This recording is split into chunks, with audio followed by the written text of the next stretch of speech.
Industry warning of a chocolate meltdown. The problem really is, at the moment in Africa, is climate change. These cocoa plants in Ivory Coast are diseased. They fall to the ground and rot. This is the price of cocoa for almost 25 years. And then suddenly the year 2024 comes and the biggest jump in its value in history begins. At the time of publication, on April 23rd, the price on financial markets had already increased 6 times to $12,000 per ton. In this way, cocoa became more expensive than copper used for electronics. The price difference is over $2,000. Cocoa is the main element of chocolate. Without it, the production of the most popular sweet product in the world would not be possible. According to Statistica, the global chocolate industry market is valued at $254 billion in 2024. This is more than the entire economy of Oklahoma, or the same as the economy of Finland. And although we probably all like chocolate, it may soon turn out that it will become a luxury item. At this moment, you see a video of a cocoa farm that was almost completely destroyed. Vonnie, we are seeing historic shortage of cocoa beans hit the market.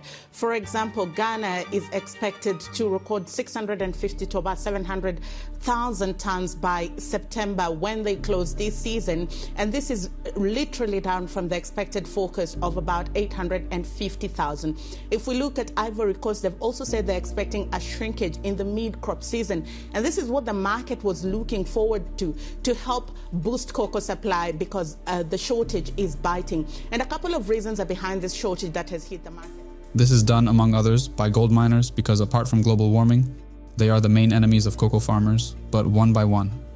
Côte d'Ivoire and Ghana together account for approximately 60% global cocoa crops. Both of these countries have a huge problem with the decreasing potential of land suitable for growing this key raw material for chocolate, to such an extent that the main companies dealing in the purchase and import of cocoa had to temporarily suspend their operations. The main cause is a lack of supply.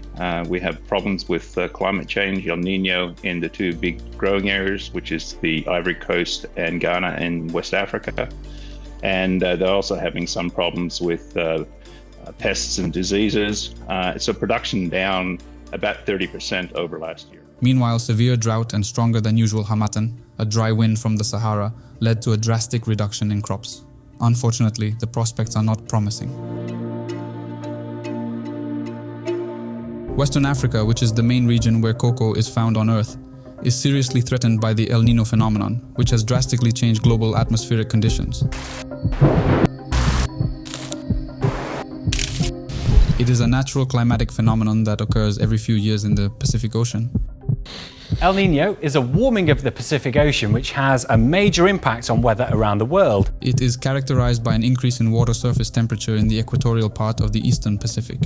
This in turn leads to a number of changes in weather around the world, including increases in global temperatures. This is what the temperature cycle looks like when the phenomenon occurs. They are expected to be higher on average by about 1.5 degrees Celsius. Irregular rainfall and elevated temperatures in West Africa have created a moisture hazard and stunted the growth of cocoa flowers and pods. These climate changes have also increased the spread of pests and diseases, making it difficult for farmers to maintain optimal cocoa yields. One of them is Raphael Konan Kouassi, a farmer from the Ivory Coast, who gave an interview to Voice of America. First, almost all of the young plants die in the high season. If you've not been able to get water to them, you have no cocoa. Secondly, this has reduced the production of cocoa for those of us who farm it. Thirdly, the heat is so strong that also reduces production. Most cocoa plantations are located at altitudes of 400 to 600 meters above sea level. It is in this range that there are optimal conditions for growing cocoa, providing an ideal balance of temperature, humidity, rainfall, and sunlight. Estimates from the Intergovernmental Panel on Climate Change, IPCC, show that by 2050, up to half of current cocoa growing areas could become unsuitable for cultivation. The fact that the world is experiencing increasingly drastic weather phenomena is evidenced by the recent flood in Dubai, which endangered the lives of 30 people in the Arabian Peninsula. Let us emphasize that this is a region where such phenomena have never occurred before. After all, it is a desert. One thing I didn't think I was going to need living in Dubai is wellies. I mean, streets are flooded, water everywhere, dramatic scenes after torrential storms hit not only the UAE, but also the entire region. I mean, you talked about how Dubai International has been impacted. All departing flights from Dubai have now been cancelled until midnight on Wednesday, which is pretty significant given the fact that most people can't get to the airport. You've got scenes like this, flooded streets, and specifically the main artery feeding into Dubai International completely shut down. Unfortunately, the problem of global warming and environmental degradation by humans, whether we like it or not, will mean that chocolate will no longer be a cheap snack. The map I am showing you now is a map showing all the countries that are responsible for global cocoa production. We will now compare it with the map published by NASA in August 2023. It shows a global change in a measure called the Fire Weather Index, FWI, with regions marked in red being most vulnerable to drought and wildfires.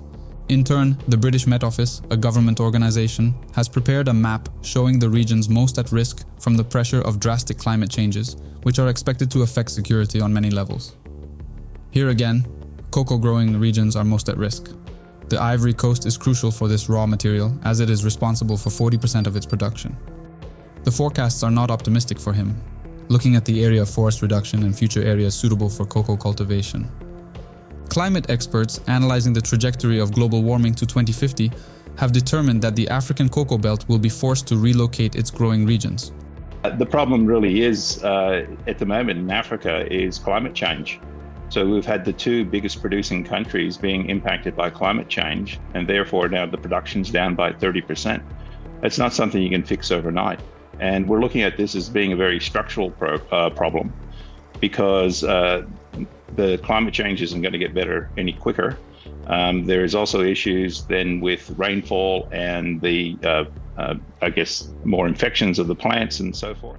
According to NOAA, of the 294 potential new locations they examined for growing cocoa under these conditions, only 10.5% of them were considered suitable for growing it.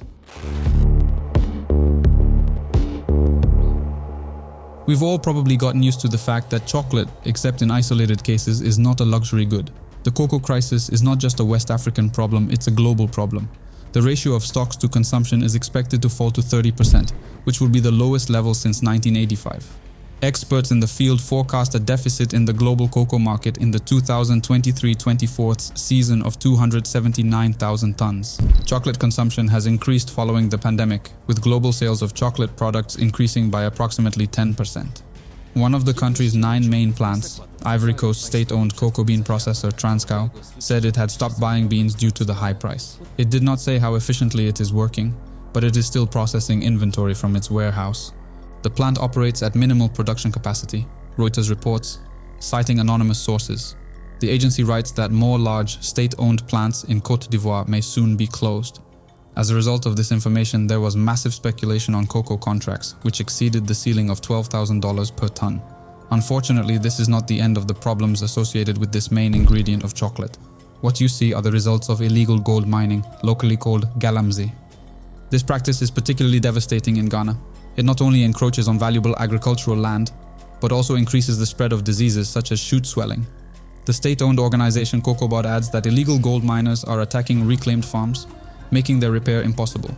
Unfortunately, despite massive international funding for crop rehabilitation, the scale of the crisis far outweighs current measures to combat it. It is estimated that about 1 million of the 23 million Ghanaians make their living by mining for gold. Generally in conflict with the law, it is a practice that a large part of the inhabitants of West Africa engages in. This phenomenon intensifies local environmental degradation and consequently cocoa production capacity. These young men are hard at work mining for gold in the eastern region of Ghana. What they're doing is illegal. They haven't gone through the stringent process of trying to get a license, but they're here with the consent of the landowner. Illegal mining, or Galamsey as it's called here, is taking place in countless sites like this across Ghana. The miners don't want to be filmed, but the leader of this group agreed to talk to us about why they're doing this. This Galamsey here, at least every day you can get something to feed your family. And that's why everybody is pushing himself into this system to support your livelihood. Farmers fighting for every meter of land in the forests are losing this unequal fight. Not only because of the gangs that terrorize farmers with weapons, but also because environmental degradation creates ideal conditions for the development of diseases that attack cocoa trees. COCOBOD again estimates that there are up to 590,000 hectares of cocoa plantations infected with swollen shoots in Ghana alone. That is a virus that ultimately causes trees to become barren. Plant pathologists claim that the cocoa shoot swell virus, CSSV, is transmitted by insects called mealybugs, but the intentional spread of the disease by humans in order to eliminate competition, as well as the possibility of acquiring these areas for gold mining, cannot be ruled out. According to a study conducted 4 years ago by Ghana's cacao marketing board, COCOBOD, around 20,000 hectares of land had been lost to Galamsey. If we have all these farms being lost, productivity affected as a result of illegal mining, then its impact on the industry is one we are really struggling to deal with. Once the tree is infected, the virus begins to make millions of copies of itself and spread to new tissues of the cocoa tree, ultimately leading to its complete destruction. According to preliminary estimates, up to 40% of all crops may be infected with this disease. Ultimately, yields are expected to be low for the third year in a row, which puts some pressure on the fate of this market. But what is happening on the futures market has no direct impact.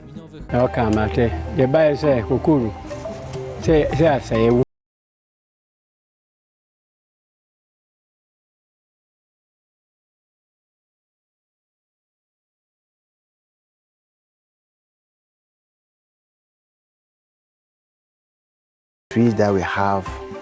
The price was increased by investment funds and they are mainly responsible for the market crisis. Of course, according to theconversation.com, in Europe, Mondelez raised prices by about 15%. In the United States, Mars also increased by the same percentage. In addition, there is the downsizing of products, a clear example of which is KitKat. In fact, the price of cocoa in real purchases increased by about 20–25%, sometimes even reaching a 50% increase. But this does not translate into a better situation for farmers who, as you have already learned, have many problems on the horizon. Cultivation is more difficult and the money is not much higher. As theconversation.com notes again, many of Ghana's 800,000 cocoa farmers live on just $2 a day, forcing them into near-slave labor, including the use of children. There are companies that have decided to fight this practice, including the chocolate manufacturer Tony's, but there are many more such brands. The average cocoa farm in West Africa covers just 3 to 4 hectares and produces less than 1 ton per year. In addition, they work under pressure from the environment, gangs, and tropical diseases, so that we can enjoy chocolate.